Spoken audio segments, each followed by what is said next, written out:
Good evening. We wanted to come back and update you on the progress of the case this evening. Appreciate you being here. In coordination with the District Attorney Brad Smith, the GBI has arrested Colin Gray, age 54, in connection to the shooting here at Appalachia High School. Colin is Colt Gray's father that was arrested yesterday. He is charged with the following: 4 counts of involuntary manslaughter, 2 counts of second-degree murder, and 8 counts of cruelty to children.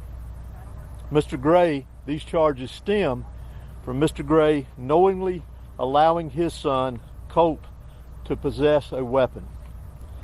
This is a very difficult time, as we know, for students and parents, and so many, I know, of students and parents here in this county and around this state are afraid. You all have likely seen reports of incidents of other students making threats today at various schools around our state. In each of these incidents, police, law enforcement took charges, they made arrests, acted very swiftly, as we take incidents like this very seriously across this state. This is a time for all of us as a community and a state to come together and remain vigilant. Students must be supported and encouraged here in this community and across this state to contact a member of their school faculty with any and all concerns of suspicious activity that they may see. Local, state, and federal law enforcement will continue to work together around the clock in relation to this incident here and any other incidents that come up around this state that raise concern to the safety of our students, faculty, and citizens here in the state of Georgia. Additionally, Colt Gray, that was arrested yesterday for this incident, has now been charged with 4 counts of felony murder. And again, we will continue to work tirelessly to complete this investigation as we move forward. I will go ahead and mention to you, and as I say sometimes, I'm going to go ahead and apologize to you. As y'all all know, that this is a murder investigation. It is a very serious investigation, one that we take serious, one that we will continue to diligently work on and be very thorough with it with the GBI and our local partners here. So you'll have to forgive us if we don't answer a lot of the questions that you ask. I know you have many, and we wish we could answer many of them for you, but we still obviously want to maintain the integrity of this investigation because it has a long way to go for it to be finished. Again, I also want to remind everyone that we need to continue to pray and support the victims that were involved here, the school teachers, the faculty, the students, obviously those that lost their lives, their families, and those that were injured. So I'd like to call on the sheriff to come and give you a brief update on the status of those that were injured from yesterday's event. Thank you. Thank you, Director Hosey. As Director Hosey said, I'd like to say that obviously we're lifting up those families. Our hearts are hurting for them, our kids, our students, our teachers. But the 9 injured, I am very happy to say will make a full recovery. And that's a testament to the response that we had, in my opinion, the response that medical staff responded with, in my opinion, and we're very happy to say that they will make a full recovery after that response. Again, please lift up our community. Please keep these children, these teachers. We call them teachers, but I call them heroes. We met with them today. Emotions are very high, obviously, but we told them that we love them. We love our teachers and what they do, and we're very happy at the fact that they stood in the gap between evil to protect their children, and we want to include them in the lives that were saved as well yesterday. But I wanted to report to you that all 9 people that are injured will expect to make a full recovery. Thank you. Are they still in the hospital? Several of them are still in the hospital. Some have been released. And Director, can you please explain, did the father actually give the gun to the suspect? Well, I'm gonna leave it as how I mentioned it in the release, that he knowingly allowed him to possess the weapon. Director, can you tell us about how the arrest happened today? Did you turn himself in? Did you guys make contact with them?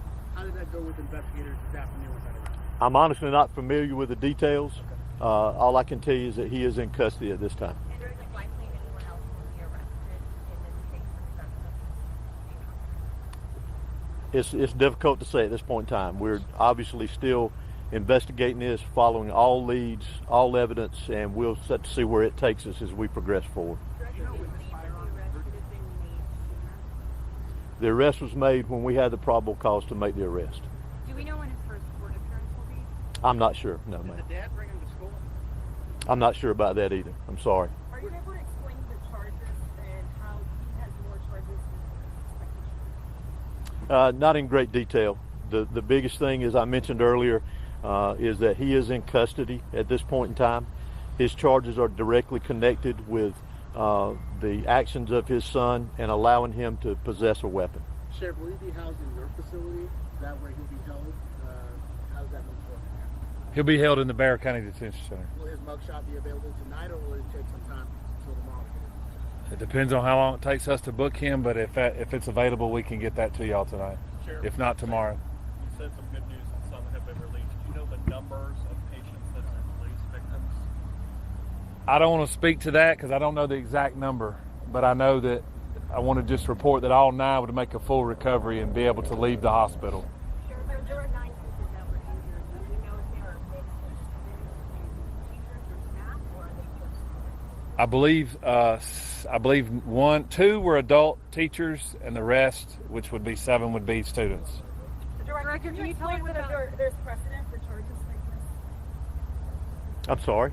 Can you explain whether there's precedent in the state of Georgia as far as the GBI is concerned for the father or parent charged with crime? I don't have any details on any history of it, but I would venture to say it's not something new. Can you tell us about the evidence that led to these charges? No, ma'am. That's part of the ongoing investigation. I apologize. Sheriff, after all this time with him being able to talk with investigators, you were pretty strong yesterday with saying this was an evil act. It's very sad, obviously, but looking back at what the 14-year-old's been able to say to investigators over the last 24 hours, can you reflect on just what this community is facing after what he allegedly did at this school? What we're facing, heartbreak. We're heartbroken. A young person brought a gun into a school, committed an evil act, and he took lives, and he injured many other people, not only physically but mentally. But I'm proud of Bexar County. I'm proud of our superintendent. I'm proud of these teachers. I'm proud of these schools. And I'm proud of where I live. And we'll get past this. If you see behind me, up here on the hill, we got a vigil going on at our flagpole. I welcome you to go see those kids and those young people that are hurting. Director, can you please explain whether you're still expecting more charges? I think I answered that earlier. Our investigation is still ongoing, so we'll see where things go with our investigation, and I'll leave it at that. Thank you so much. That's all we have for tonight. Continue to follow GBI on X. Please monitor our website. We did not anticipate another update, but as you can see, it's fluid. Things are developing.